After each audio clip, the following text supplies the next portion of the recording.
Administrative law अर्थात प्रशासकीय कायदा या संदर्भात खालील प्रश्न आपल्यासमोर मांडण्याचा प्रयत्न करत आहे आणि तो समजून घ्यावा.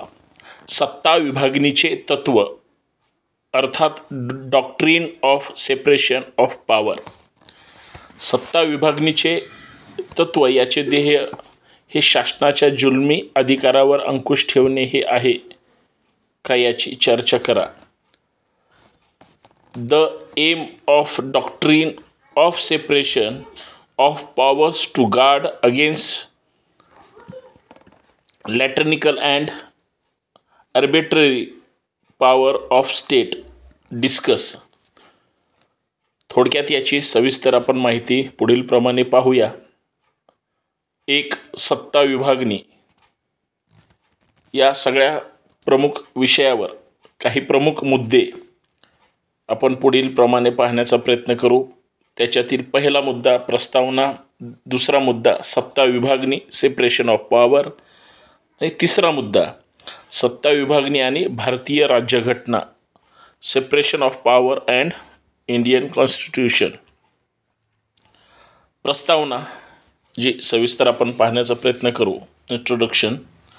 सत्ता विभागणी हा विषय चर्चेला येतो तेव्हा आपल्यासमोर एकाधिकारशाही उभी राहते. सामान्य व्यक्ती नेहमी एका अधिकारशाहीचा निषेध करत असते, कारण एकाधिकारशाहीमध्ये एक व्यक्ती अथवा विशिष्ट व्यक्तींचा समूह अनेक वर्षापर्यंत सत्ता उपभोगत असते, ज्याचे काही दूष्य परिणाम हे जनतेला भोगावे लागतात किंवा भोगणे क्रमपात्र असते. पुष्कळदा अशा हुकुमशाहीला विरोध करणे देखील धोकादायक असते. परंतु जसजसे समाजामध्ये बदल होत गेले तसे जनतेचे आणि राजकारण्यांचे विचार बुद्धिवादी व्यक्तींच्या संकल्पनेमुळे बदलत गेले.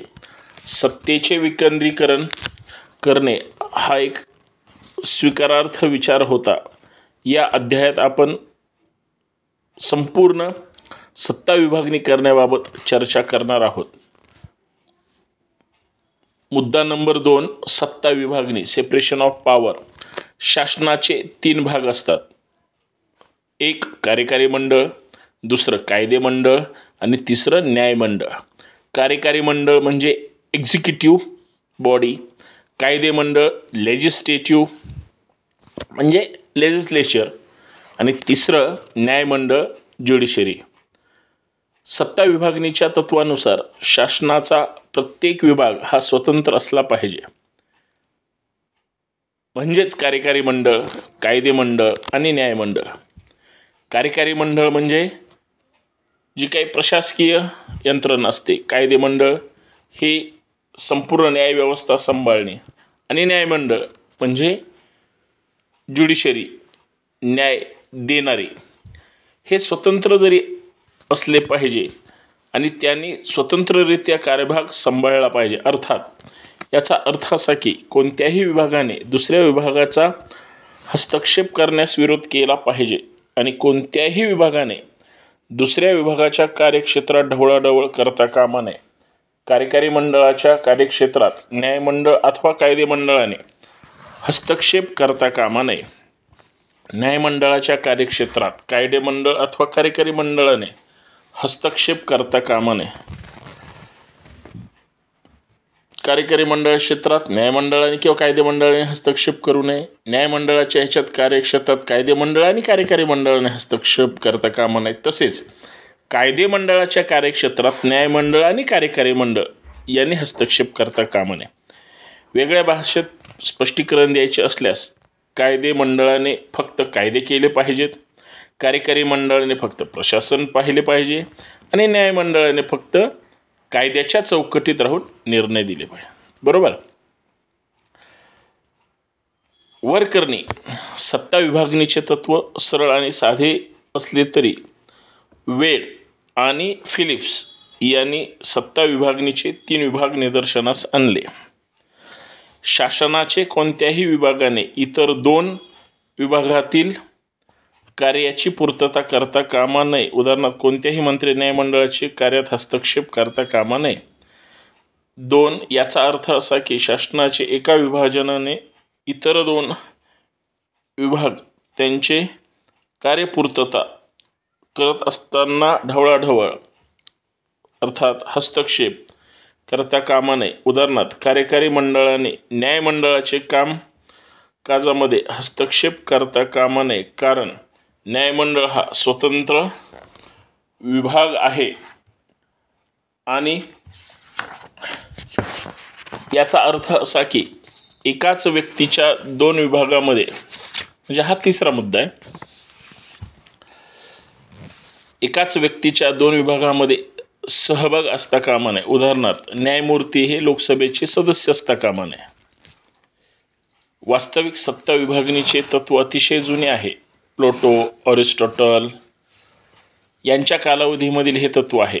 फ्रान्स तत्त्ववेत्ता जॉन बॉर्डिन आणि ब्रिटिश राजकारणी लोके यांनी 16व्या आणि 17व्या शतकात सत्ता विभागणीच्या तत्वाला जास्तीत जास्त प्रसिद्धी दिली. फ्रेंच अभ्यासू मॉन्टेस्क्यू याने या तत्वाची पुनर्रचना केली. मॉन्टेस्क्यू याच्या स्पिरिट क्लोजस या पुस्तकामध्ये या तत्वाची शास्त्रीय आणि शिस्तबद्ध पद्धतीने मांडणी केली.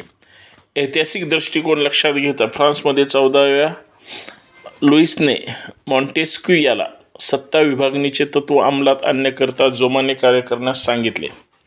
मॉन्टेस्क्यू याने सभोवतालचा परीक्षण करता या लक्षात आले की फ्रान्समध्ये हक्क आणि स्वातंत्र्याचा उपयोग घेता येत नाही, कारण वैधानिक, कार्यकारी आणि न्यायिक अधिकार 14व्या लुईसचे अखत्यारीत होते. मॉन्टेस्क्यू लोके यांच्यासारख्या मुक्त विचारापासून स्फूर्ती घेतली होती. महत्त्वाचे म्हणजे 18व्या शतकामध्ये इंग्लंडच्या राज्यघटनेपासून मॉन्टेस्क्यू विचारांना चालना मिळाली आणि सबब मॉन्टेस्क्यू हा निष्कर्ष प्रती आला की इंग्लंडमध्ये सत्ता विभागणीच्या तत्वामुळे इंग्रजांना स्वातंत्र्य उपभोगता आले. प्रशासकीय कायद्याबाबत फ्रान्स, अमेरिका आणि इंग्लंडमध्ये सुधारणा होण्याकरिता मॉन्टेस्क्यूचे विचार संकल्पना कारणीभूत ठरली.